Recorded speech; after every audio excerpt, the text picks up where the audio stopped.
of 1968, Dr. Eller was appointed as the first president.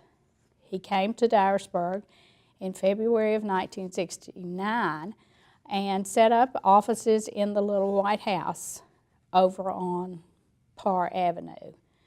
The Chamber of Commerce was instrumental in helping him in every way that they could.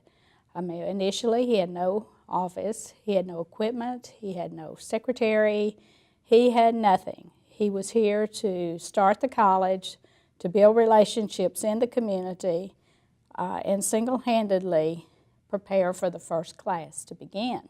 I applied for a teaching job at Dyersburg State, and things being different then, Dr. Eller called and said, you don't have your master's degree yet, but I will need a secretary, and if you will take that job, you can teach part-time at night. So I accepted the job, coming to work on September 1st, 1969. I had always known that an educational setting was where I wanted to be. All of my previous work experience had been in a university setting, and I loved that environment. So I was looking forward to becoming a part of the college. There was a lot of energy and excitement. It was predominantly a young faculty and staff, and everybody was just so enthusiastic as we were preparing for the first class to come to Dyersburg State. In 1972, one of the in things to have for young women to wear was a fall. And if you don't remember or don't know what that is, it is a long, straight wig. It was very fashionable at the time. And one day, Sandra Rocket went into the print shop to print some material. And she was using a mimeograph machine or some kind of copy machine that had a drum on it that would rotate as the copies were being made. And so she leaned in to look and see how the copies were being made, and she leaned just a little too far. And yeah, you know what happened. That fall got caught in the copy machine. You never heard such hollering going on in the print shop at that time.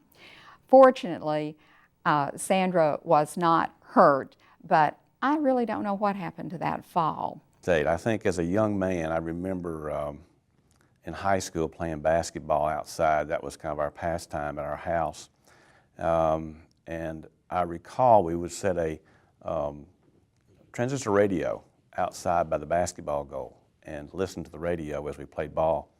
And I distinctly remember the announcement on the news in the mid-60s when it was announced that the next community college was going to be placed in Jackson, Tennessee. And that concerned me as a young man because I knew that when I finished high school, I really wanted to go to college. My folks wanted me to go to college. And I was concerned that Jackson got the next community college and Dyersburg didn't. As it turned out, I'm not sure exactly what year that was, but as it turned out, that was probably a blessing because the timing of my high school graduation coincided real well with the building of Dyersburg State Community College. It opened in 1969, and I graduated in 1969 from Dyersburg High School. So I decided rather than go to Martin or to Knoxville or places that most people from Dyersburg went to college, that I would stay here. And my real motivation was to continue playing basketball because I had a chance to play here and stay close to home, and I had a job, and I got married at a young age too. And so Dyersburg State really fit the niche for me by being constructed here and the timing of my high school graduation.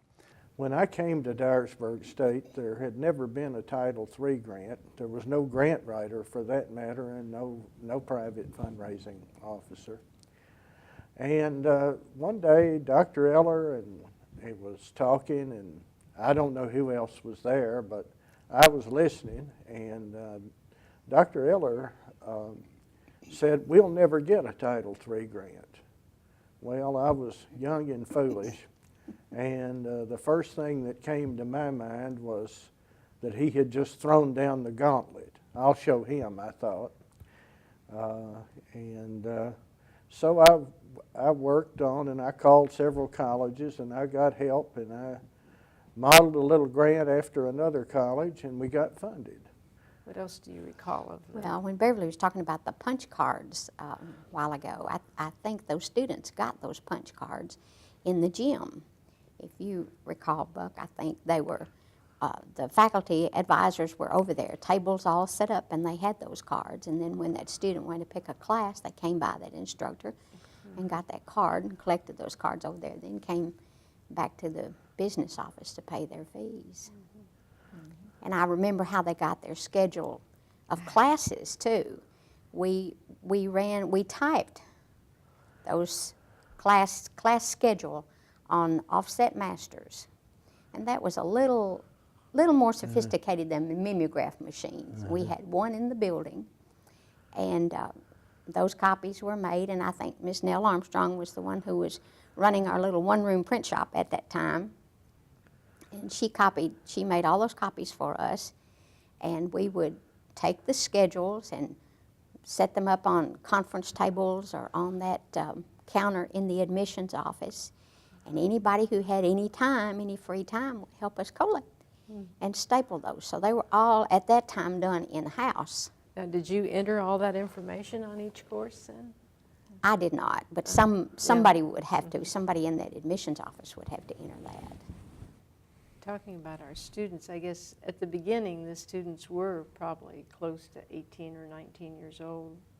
Maybe not that many adult students, or were there adult students from the very beginning? I think we did have some adult students. I Probably remember were evening students. Yeah, and I guess the art classes you mentioned, I remember people in the community have told me they've taken the courses with John Wilkinson. So, but Yeah, I think, there were so many people who took advantage of having a community college in That's true. Dyersburg. Right. They were just thrilled to have a school here. Gave them an opportunity to go to school that they would not have had they had to go out of town. So probably most of them were your traditional age students, but there were some adult students who came to take advantage of the classes that were being offered. yeah, I remember Mary Adcock was saying she had taken computers and accounting classes, and I guess with Vietnam, a lot of the veterans coming home, a lot of those people, of course, came in the 70s. And then also, we educated a lot of police officers at that time because there were special funds available for that. I'm sure we remember our first fundraising meeting was at the then Holiday Inn, and we had a breakfast for a group of community leaders, and that's when we were going to try to get the center of emphasis in manufacturing systems technology. And it was a great meeting because people, so at first they say, well, we'll never be able to raise $66,000. That's right. But then they thought about it, and after the folks here sat down and put their pencil to it, they said, we've never failed to meet a need as a community here. And so they did it, not only 66, but it went to 132. We picked up scholarships that year as well as our match. Well, we were talking about the tree, too. The oak tree's been the logo or a symbol of the college for a long time. And you were mentioning John Wilkinson. John Wilkinson drew that tree, full tree, with the leaves and all. And it was the cover for our first self-study manual, which was, I think, maybe in 74 or 75. And it was a green book, and it was just, just appropriate for that.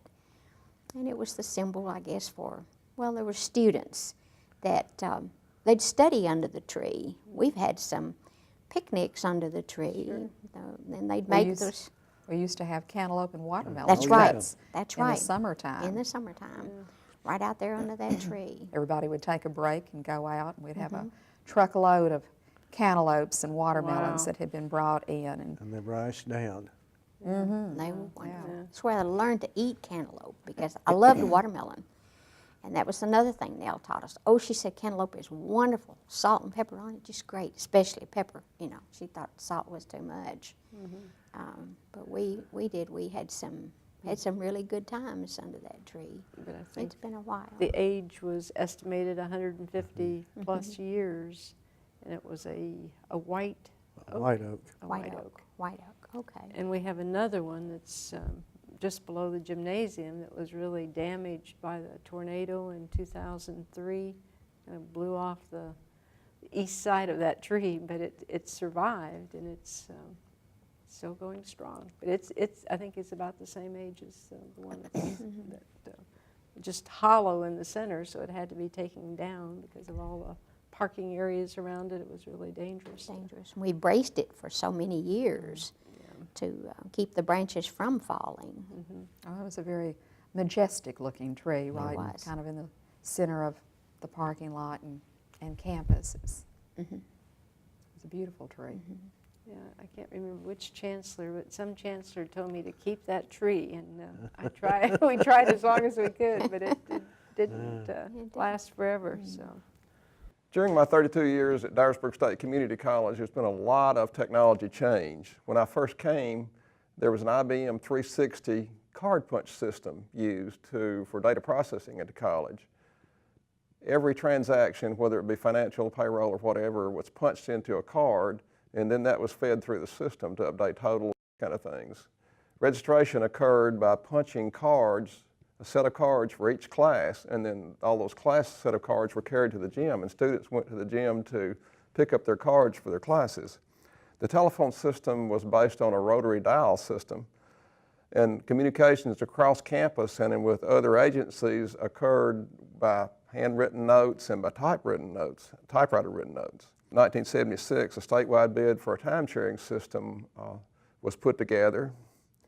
At that time, Dyersburg State purchased a Digital Equipment Corporation PDP-11.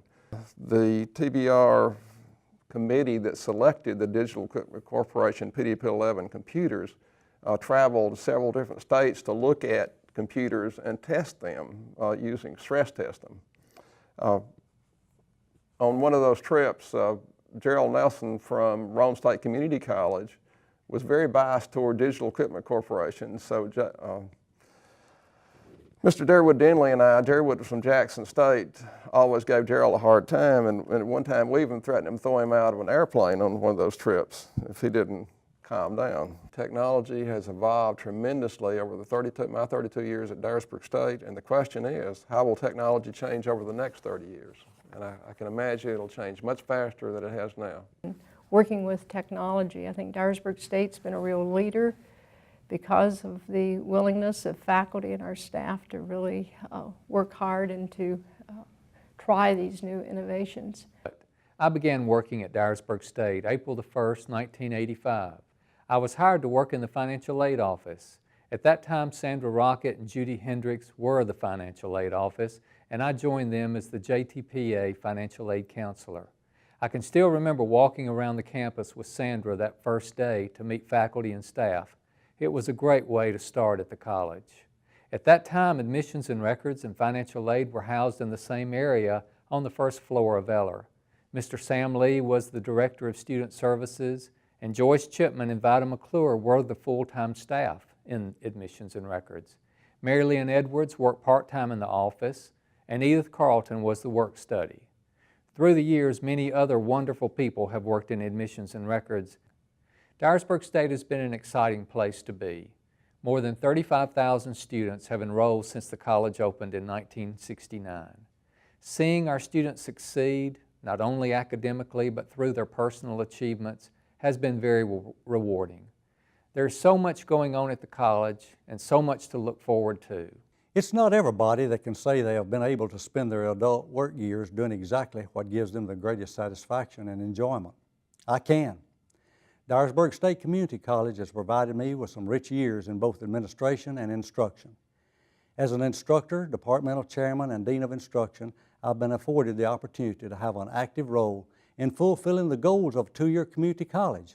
I'm Billy Williams, professor of biology and a charter faculty member. I remember being hired by Dr. Ed Eller in the house on Parr Avenue by the baseball field. It was an exciting time in the community college movement, yet it was a time when the general public had suspicion associated with higher education. It was a time in our country's history of student sit-ins and overall unrest involving issues from campus politics to the environment. Despite the widespread public suspicion toward higher education, the people here in Dyersburg were supportive of the college from the very beginning. The community afforded Dyersburg State a beautiful location for its campus, making it one of the most attractive community colleges in the state. Dyersburg State has evolved into a true community college by building alliances with employers, schools, agencies, and volunteer organizations. It's a college with a mission for teaching excellence. Our classrooms have been connected to the realities of life with a humane application of knowledge to life. Students are encouraged to consider this connection between what they learn and how they live. They're not just trained, but they're educated. They have the opportunity to clarify their personal values and build their individual competence and confidence, enabling them to participate more effectively in civic life. It's good to be a part of an institution that enables many to acquire skills or improve those they already possess, which eventually is economically rewarding to them. Today, I realize what a challenge it is to improve the quality of our science graduates. We must continue to engage our students in problem-solving thinking that requires creative reasoning. We must adapt to new technologies that will lead them to new ways of making a living.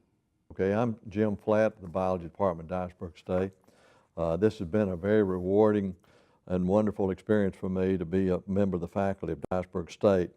I can't imagine a greater college to be a part of. I love teaching, and I feel so fortunate to be a member of the faculty at Dyersburg State. This college is outstanding academically and every other way that it serves the community. It's also nationally recognized. That's not just my opinion. I've been a member of the faculty at Dyersburg State since 1973.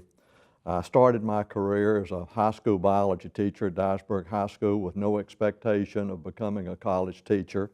But two events happened in my life that made this career possible. The first was Sputnik, which made it possible for me to go back and earn 2 graduate degrees with the National Science Foundation grant. And the other was to have a college built in my home community. So I feel incredibly fortunate to be here.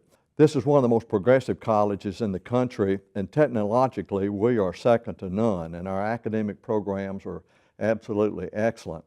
Our nursing department has national recognition, and I've been fortunate to be able to teach some of the students that are entering medically related programs, especially the nursing department. Those students are so highly motivated.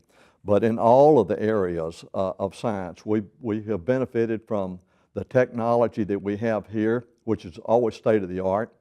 I have seen this college grow from a campus of something like 600 students with one-parent college to 3 campuses now with an enrollment that's nearly 3,000. For the past 42 years, Dyersburg State has been my home away from home, and the faculty and staff have been my second family.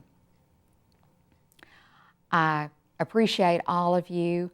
I will never forget you, and I hope that you don't forget me. Thank you for all of your support and your care, and I pray that God will bless Dyersburg State and that He'll bless each one of you.